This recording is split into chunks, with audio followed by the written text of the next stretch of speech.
meron kang may dinaanan, may player ka na hawakan din, di ba? Yung nasa Lasal na, nasa PBA na rin. Policarpio. Oh, si Junior. Junior. Sa high school. Red Robinson, Mapua Red Robin. Bago naglasal. Then, nasa ano. Ang bilis ang ano niya kasi talented yung bata. Sobrang ano. Ang ano yun eh, 6'6" na ano. Ang galing din magbaba ng bola. Then, grabe, taas tumalon. Okay. Dito, sa PBA mo, anong most memorable moment mo sa PBA?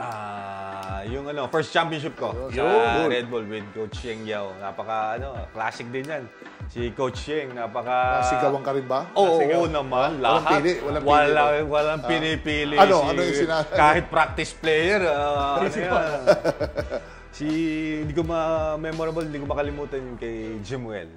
Jimuel. Kinalabas ng Araneta Coliseum. Lumabas naman. Ginay dyan, sumalang itong kaluan ni Coach Ruel na Durata. Assistant coach namin siya, ginay na lang ni Coach Ruel palabas. Ayaw lumabas niya yan. Naglagay na lang siya ng ano. Sinong kalaban noon at that time? Alaska. Alaska. Okay.